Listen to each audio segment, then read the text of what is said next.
lo único que quiero es que esto llegue a gente y se dé cuenta de que tú pues eres un economista malísimo. Doctor Garzón, por favor, el gasto público no es déficit. El doctor en economía español Eduardo Garzón dice que yo utilizo argumentos de mierda en mis videos pues para hacer los análisis económicos del país. Vamos a analizar lo que él nos está planteando, ¿no? El doctor Garzón es un expositor de la teoría monetaria moderna, donde básicamente dice que un país, como puede emitir su propia moneda, debería endeudarse únicamente internamente y así pues puede pagar su deuda pública, sus déficits y demás simplemente imprimiendo dinero y no pasa absolutamente nada. Es más o menos lo que él ha planteado. Muy bien, ahora levante la mano quien quiera hacerse rico.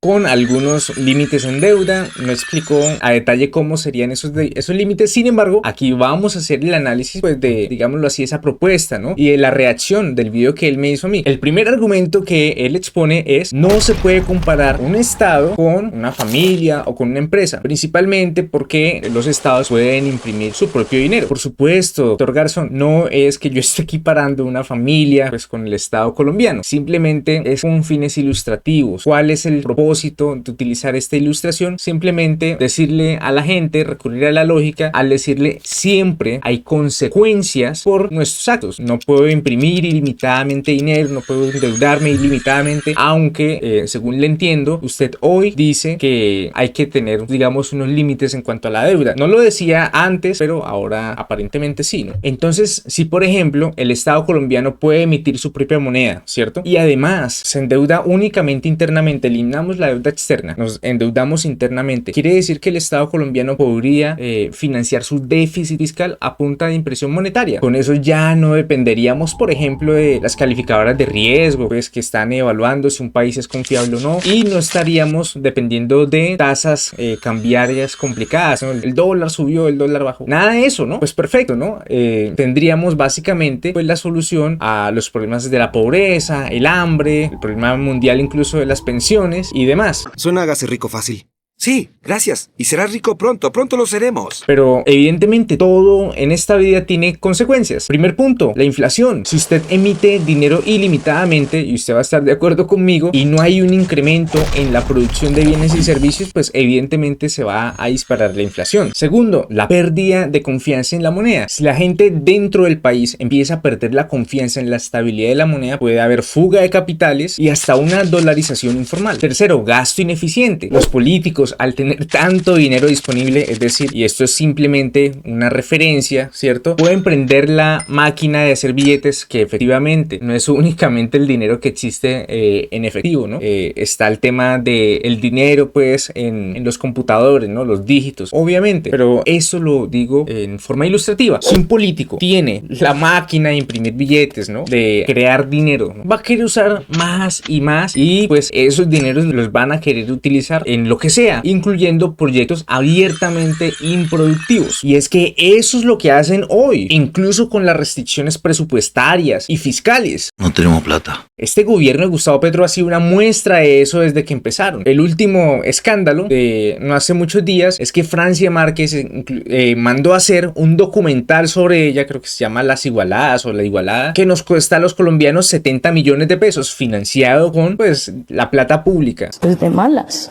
¿Qué productivo tiene eso? Absolutamente nada. Es un descaro absoluto. Y eso es lo que hacen hoy con límites, con restricciones presupuestarias y fiscales. Pues ¿qué no harán si tienen acceso ilimitado a la máquina de generar dinero, ¿no? De generar la masa monetaria. Yo no me imagino dándoles más poder a esa gente, la verdad. Oiga, ¿sigue mi esposo a todas partes? Señora, está pagando la universidad de mis hijos. Cuarto, la corrupción. De acuerdo con un estudio del Banco Interamericano de Desarrollo, publicado en 2018, en Colombia hay un gasto público inútil de 4,8 puntos del PIB. La corrupción en Colombia hiede a kilómetros. El país está diseñado para robar. Es que estamos en un país donde Pablo Emilio Escobar Gaviria se sentó y fue congresista de este país. Y hoy están los máximos dirigentes de las FARC sentados en el Congreso. Tristemente, la realidad en Colombia es que la corrupción es brutal. Lastimosamente, la clase más pobre vende su voto por un tamal, por una lechona en elecciones. La clase media vende su voto por un puesto y la clase alta vende su voto por un contrato. Y aparte, en aspectos culturales es muy complicado. Es Es muy difícil cuando usted ve que a mediodía se está presentando las noticias,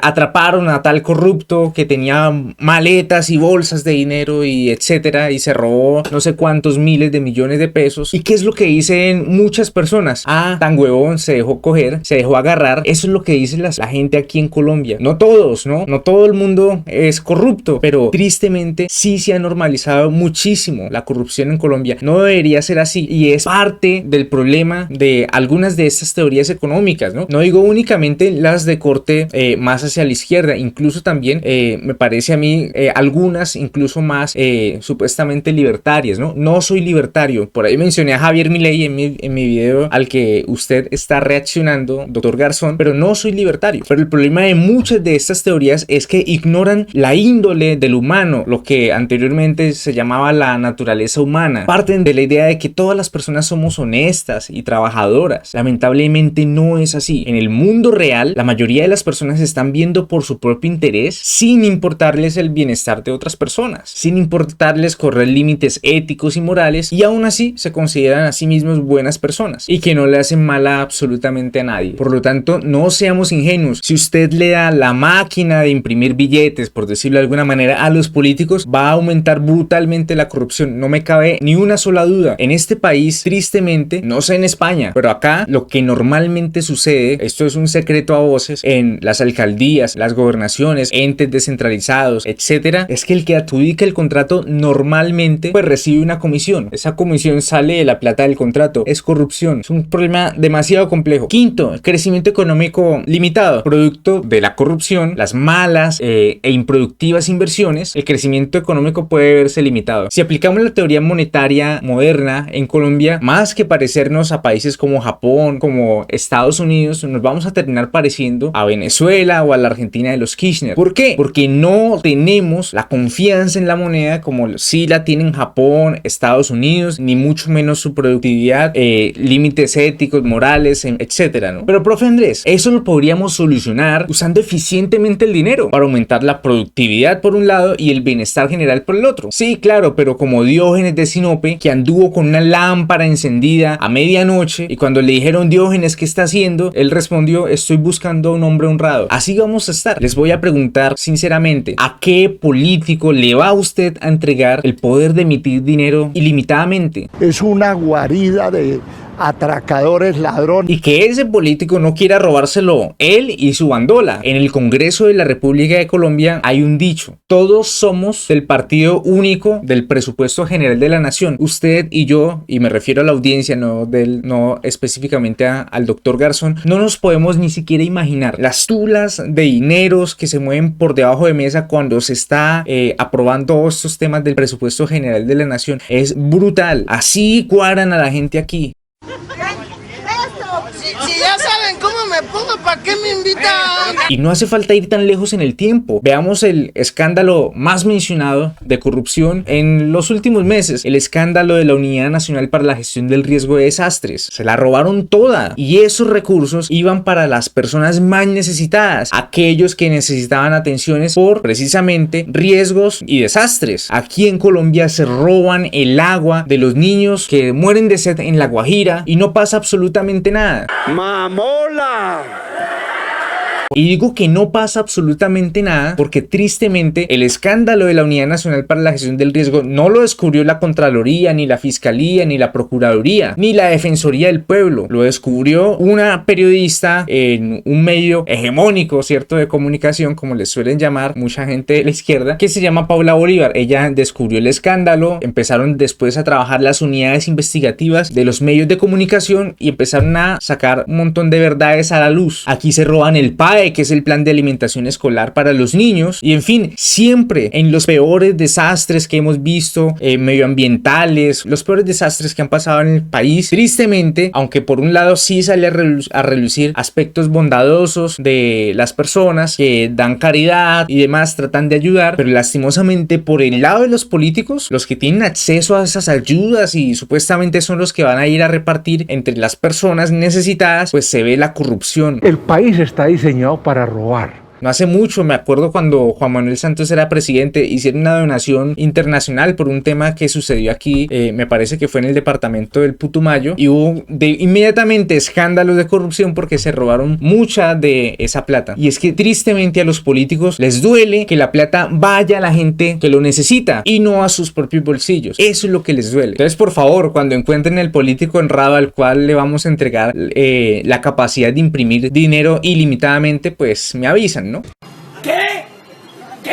El segundo punto que menciona el doctor Garzón es que para que una empresa o una familia pueda tener ingresos, pueda ingresar dinero, necesariamente el sector público tiene que estar en déficit. Esta es una afirmación que corresponde a una fórmula de contabilidad macroeconómica global llamada identidad de equilibrio macroeconómico. Y aunque esta es una herramienta útil para entender los flujos financieros de las relaciones del sector privado, el sector público y el sector externo, presenta bastantes problemas debido a su simplicidad. Por ejemplo, la fórmula ignora las dinámicas complejas económicas. Por ejemplo, la deuda privada, la productividad, la innovación, etcétera. No las tiene en cuenta. Segundo, en la interpretación existe un énfasis excesivo en cuanto al déficit fiscal. Y es que el déficit fiscal no es el único motor de los flujos financieros. El sector privado y el sector externo son dinámicos y no están completamente determinados por políticas fiscales. Como tercer inciso, ignora completamente la inflación o la devaluación. Y como cuarto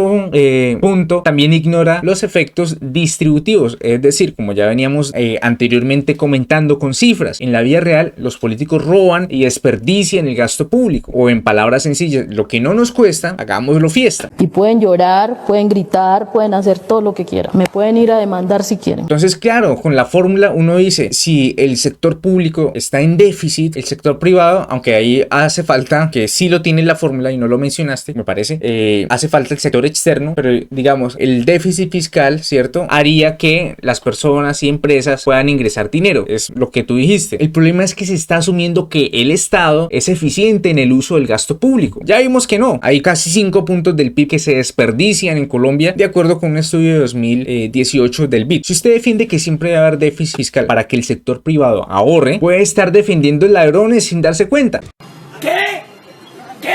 Lo voy a poner con un ejemplo muy sencillo. Si el Estado tiene un déficit de 3 puntos del PIB y ese mismo año la corrupción se robó 3 puntos del PIB, esos corruptos que se robaron esa plata ingresaron 3 puntos del PIB a su ahorro privado. Entonces uno ve la ecuación y dice, efectivamente, déficit fiscal del Estado, ¿cierto? 3 puntos del PIB, entraron 3 puntos del PIB al sector privado. Bueno, al sector más privado.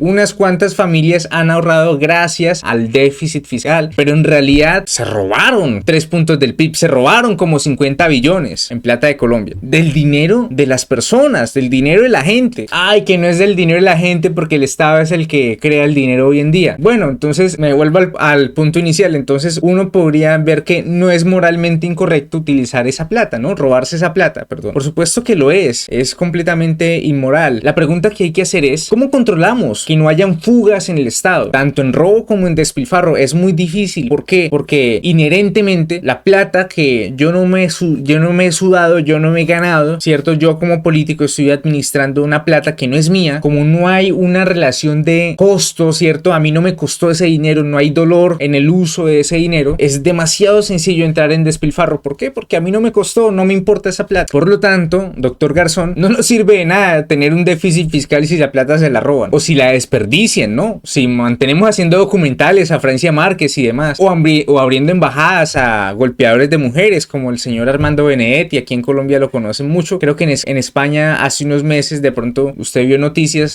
al respecto, pues se generó un escándalo precisamente por ese señor embajador de la FAO, terrible. Y hoy sale de la embajada de la FAO a ser asesor de Gustavo Petro, ¿no? Asesor pagado con plata, adivine, pues ya sabe de quién, ¿no? El doctor Garzón dice que yo me equivoco al decir que la deuda se tiene que pagar. Él dice la deuda no se tiene que pagar, pero creo que estamos hablando exactamente de lo mismo, ¿no? Obviamente la deuda se paga pues en cuotas, ¿no? No estoy diciendo yo en ninguna parte de mi video que uno tenga que ir inmediatamente a pagar los 900, ya me imagino que ya casi 1.000 billones de pesos que debe el Estado colombiano. Las cosas se pagan, que no necesariamente usted va a pagar la deuda porque usted puede refinanciar y entonces con deuda nueva paga la deuda vieja y va aumentando pagando la deuda y va pagando las cuotas anteriores y no pasa absolutamente nada, pues también me parece a mí es un poco irresponsable resolver nuestros problemas a costa de la capacidad fiscal de las futuras generaciones. ¿Por qué estás aquí peleando contra los dioses? No hay otra razón para hacer lo que hago. Solo protejo a mi descendencia. De gente que tal vez hoy ni siquiera ha nacido. Que eso no tiene que ser así, porque es que si invertimos en proyectos productivos, ya hemos mostrado hasta la saciedad que el Estado colombiano tiene una eficiencia del gasto de casi 5 puntos del PIB. Es decir, el 20% del presupuesto general de la nación se desperdicia. Cuando demuestren que pueden usar la plata bien, eficientemente y no se la roban, con mucho gusto. Lo haremos con austeridad. El doctor Garzón también nos dice que es falso, que es un mito, que la inflación afecte más duro a los más pobres. ¿Por qué? Él dice que básicamente en términos absolutos el rico pierde más cantidad de dinero que el pobre cuando hay inflación alta. Por ejemplo, un ahorro de 3 millones de euros, una inflación digamos del 10%, pues perdería 300.000 euros. Mientras que un pobre podría perder digamos 3 euros, ¿no? Si tenía 30 y en fin, perdió 3. Por lo tanto, 300.000 es más grande que 3. Pues sí, en términos absolutos, obviamente el rico puede perder más dinero. Y él dice, si el pobre tiene una inflación del 10, pero su salario aumenta el 10%, pues le da exactamente igual. No le preocupa absolutamente nada, dice el economista Garzón. Sí, está igual de mal. Si la inflación hubiese sido, por ejemplo, no del 10, sino del 3%, pues sería menos pobre. También podría contraargumentarle, pues si el rico tiene ese ahorro de 3 millones de euros en un fondo de inversión que le rente al 10% efectivo anual, pues no pierde absolutamente nada, ¿no? Y aunque el rico invierta mal su dinero y por lo tanto va a perder más plata en términos absolutos que una persona pobre, porque sencillamente el pobre no tiene cómo perder esa plata porque no la tiene, pues el rico no va a dejar de comer. Todo estaba en contra mía y aún así gané.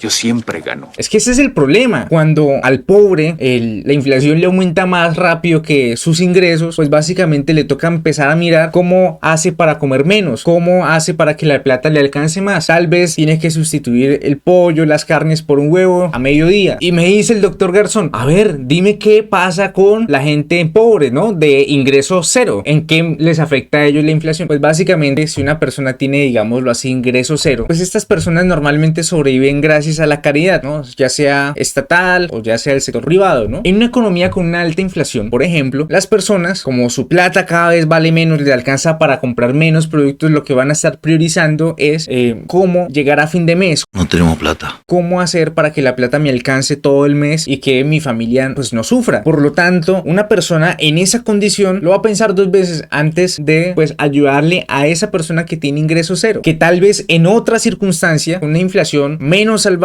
le hubiera podido aportar, ya sea económicamente, un pan, lo que sea, pero pues ahorita no. ¿Por qué? Porque lo piensa. ¿Por qué? Porque no hay plata, Alejandro, no hay plata. Esa plata, ese pan, en vez de dárselo a esa persona, se lo puedo llevar a mi hijo. También tiene hambre en la casa. Y créame que muchísimas personas vamos a priorizar a nuestra familia, a nuestro hogar, antes que a una persona que no hace parte de nuestro núcleo familiar. Eso es triste, sí, pero es la realidad. Por lo tanto, se puede afirmar que indirectamente también a una persona de ingreso cero la inflación le va a afectar, obviamente le va a afectar, va a recibir menos ayudas de lo que recibiría si la inflación no fuese tan alta. Y esta es una observación que voy a hacer aparte. Visiones como las de la renta básica universal, donde yo hago que el Estado le pague a cada ser humano por existir, por estar vivo, ¿cierto? Le pago, no sé, un salario mínimo, ¿cierto? Para que tenga dignidad y todo este cuento, ¿no? El problema de esas visiones, vuelvo a uno de los puntos iniciales, es que ignoran la índole del humano. Si uno le paga a las personas simplemente por existir, uno puede estar matando los incentivos para trabajar. Va a matar el trabajo, de hecho. Va a matar la innovación. ¿Por qué? Porque las personas reciben una transferencia sin hacer absolutamente nada. Y puede pasar precisamente esto, que quieren que vayamos a trabajar. Y había otro video que no lo encontré, pero básicamente una persona decía,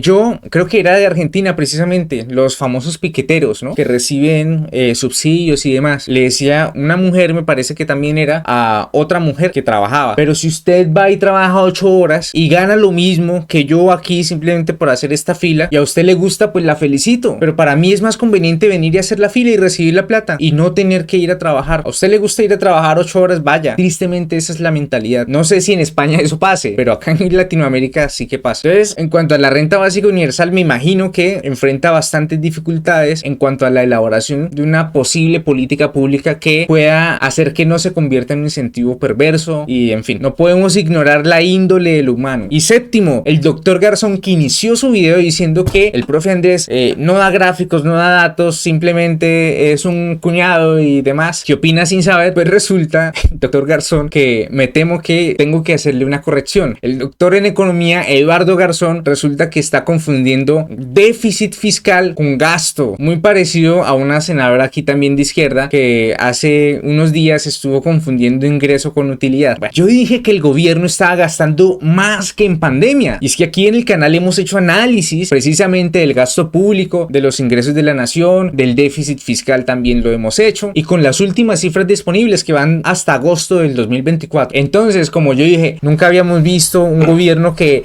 despilfarrara tanto dinero, ni en pandemia se gastó tanta plata como se está gastando hoy Gustavo Petro, disparando el déficit fiscal. ¿Sabes cuál es el problema de no utilizar datos? Que la cagas y que mientes. El gobierno colombiano está gastando más que en pandemia, disparando el déficit fiscal. Lo que hizo el doctor Eduardo Garzón fue coger gráficas y datos del déficit fiscal y decir que yo estaba mintiendo. He dicho, venga, me ha dicho esto, voy a ver los datos. Yo sí veo los datos, no como tú, y digo, a ver si de verdad el gobierno de Petro está gastando más que en la época de pandemia. Y digo, a ver, 2020, déficit público del 7 y pico % sobre el PIB.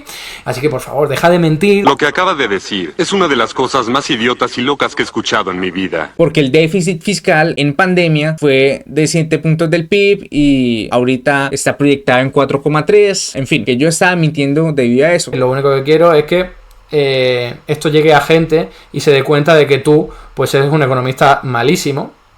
Así de sencillo, que no mira los datos y que no aporta nada bueno al análisis económico. Pero lo que yo dije fue, el gobierno está gastando más que en pandemia, no que el déficit fiscal fuese superior que en pandemia. Doctor Garzón, por favor, no confunda déficit fiscal con gasto. Todos en este recinto son ahora más torpes al haberlo escuchado. Este es el gráfico del gasto del gobierno nacional central de enero a agosto del año 2004 hasta el 2024, es decir, de los últimos 20 años, como porcentaje del PIB. Podemos ver año 2020, 15,5 puntos del PIB de enero a agosto del año 2020, pero si vemos de enero a agosto del año 2024 está en 15,6. Pues no sé ustedes, a mí en primaria me enseñaron que 15,5 es inferior a 15,6.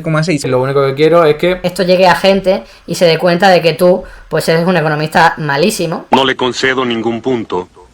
Y que Dios tenga misericordia de su alma. Por lo tanto, en el año 2024, el gobierno de Gustavo Petro está gastando, gasto, no déficit, más plata que en pandemia. Lo pueden ver ustedes mismos. Estos gráficos, ¿de dónde salen, profe Andrés? El gráfico es elaboración propia con los datos del Ministerio de Hacienda, que vamos a dejar en la descripción del video por si de pronto alguien lo quiere corroborar. Esto es como porcentaje del PIB. Por lo tanto, doctor Garzón, el profe Andrés no está mintiendo. Está diciendo que el gasto público en el gobierno de Gustavo Petro es superior que incluso en año de pandemia. Y aún así, este gobierno no solo no sabe cómo manejar la situación. Conclusiones. Déjame explicarlo otra vez. Primero, siempre hay consecuencias. No podemos imprimir plata ilimitadamente porque existe la inflación, existe la corrupción, el desperdicio, el gasto público o gasto público ineficiente, etc. Dos, aumentar el déficit fiscal no implica ingresos para el sector privado necesariamente, debido a que el gasto público puede ser también gasto público inútil, puede haber malas inversiones, puede haber corrupción, y no es que pueda haberlas, las hay. Y si usted le pasa la máquina de imprimir billetes a un político y va a poder gastar ilimitadamente prácticamente, pues ¿qué cree que va a pasar? ¿No? Porque de pronto es desconocimiento mío, me disculpo, ¿cierto? Escuché que el doctor Garzón dijo, sí, hay límites para la deuda hoy, pero no le escuché decir algún tipo de límite para la impresión monetaria. Me imagino que está relacionado con el tema de la producción y demás, ¿no? No vamos a ir a una hiperinflación con la teoría monetaria moderna, ¿no? Que en Latinoamérica perfectamente podría ser, ¿no? Pero hablando estrictamente estrictamente en términos teóricos, no prácticos. Tercero, el gasto público no es déficit. No, el gobierno de Gustavo Petro está gastando más plata que en pandemia con los datos que hay disponibles. Lo haremos con austeridad. Les envío un fuerte abrazo, un saludo a todos y recuerde darle like y compartir este video si le parece interesante. Un abrazo a todos. Entonces yo le pregunto, toda esa formación académica para entregar semejante porquería, semejante cochinada.